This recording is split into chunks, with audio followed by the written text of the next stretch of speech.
Well, good morning, friends. We got a quick little review to do on this Makita cordless vacuum.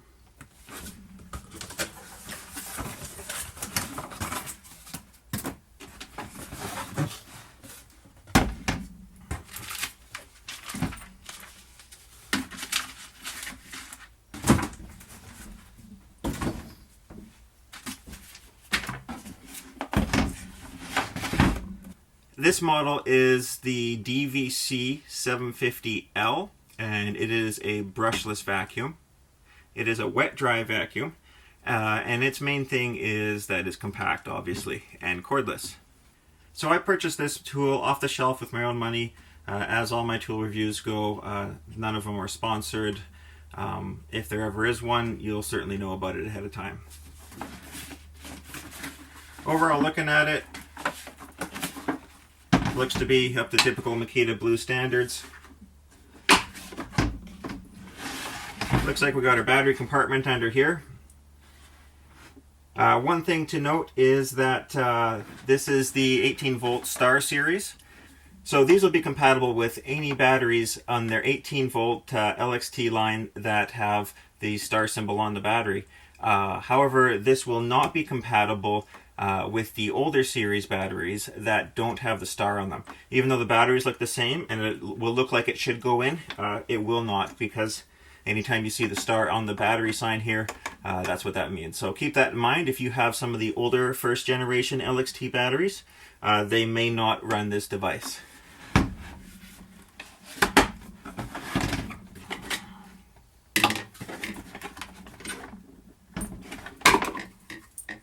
Well, that's good. Basic, but it's like a pretty short hose.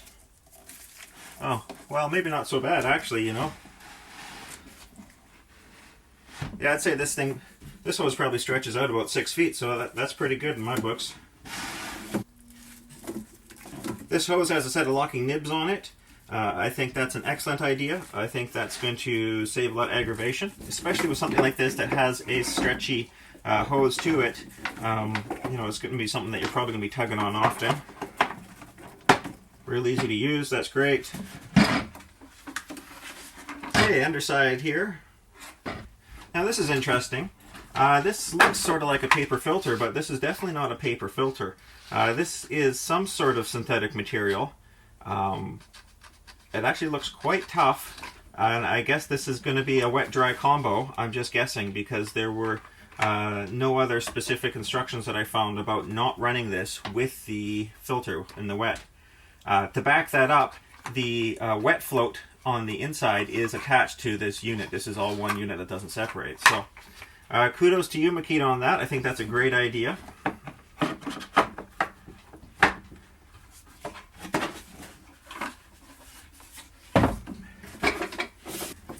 There's also a nice neoprene grade dust seal along the bottom of this, and that's a nice touch to see on something like this, being a relatively cheaper tool. You know, that's an area they definitely could have cheaped out on, but they gave what looks like a real good long lifespan dust seal. The joint is properly glued too, it's not just laid in there. That's also really nice to see.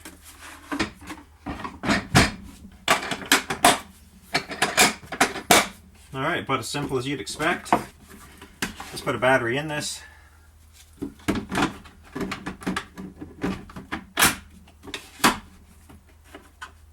Yeah, nice feature.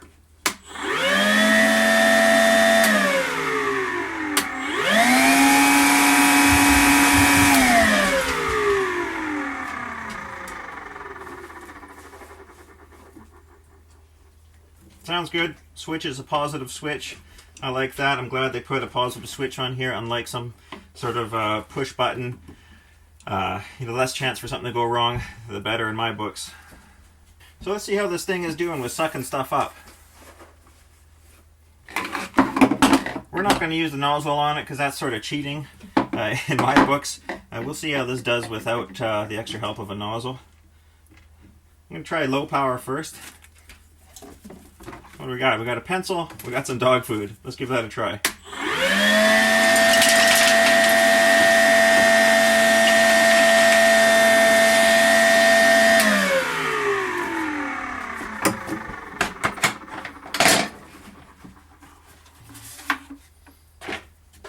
That looks pretty good.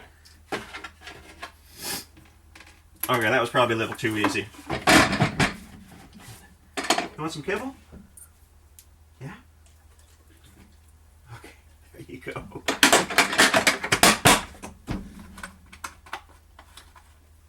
Let's go right to something that's a little bit harder for a vacuum to pick up. Let's drop some brad nails on the ground here. Brad nails are notoriously hard for vacuums to pick up. I don't think it'll do it on number one, but let's see.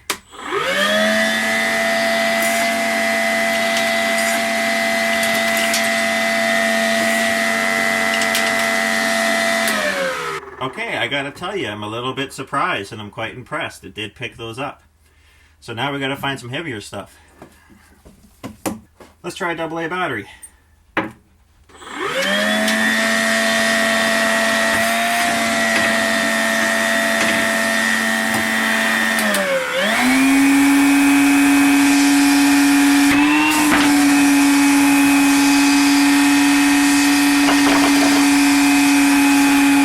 All right, we're gonna try just a bucket of hardware, see what happens.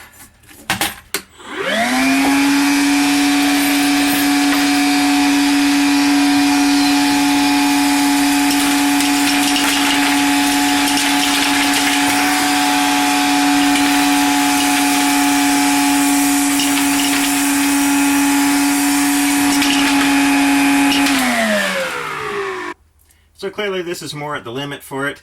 You know, these things sort of bind up on each other, and really I wouldn't actually have expected it to pick these up. This is sort of really getting more into the realm of a decent quality shop vac. So let's just try spacing out some of these little guys and just see.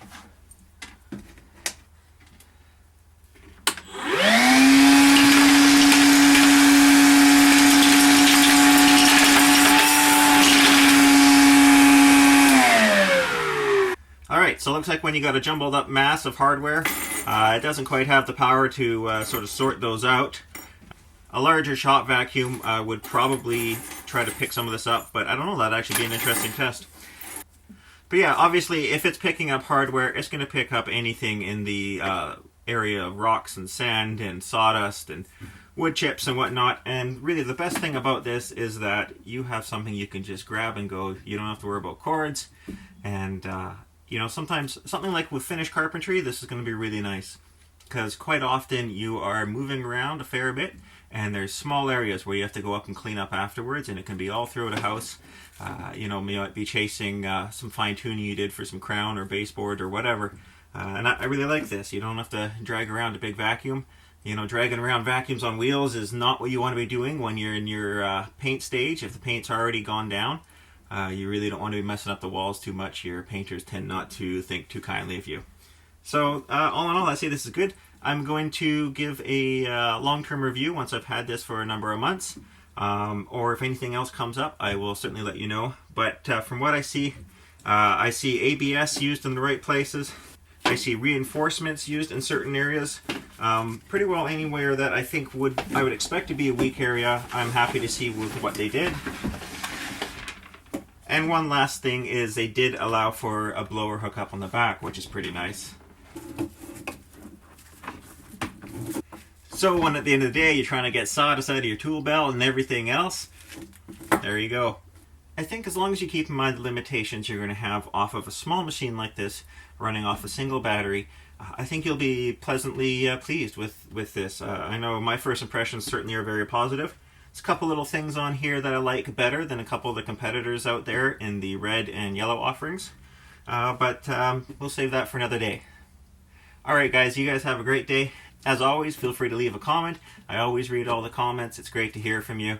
And if anything comes up that you'd like to see me cover, drop me a line. I'll see what I can do. Until next time, have a good day. Make some shavings. Say goodbye to the people.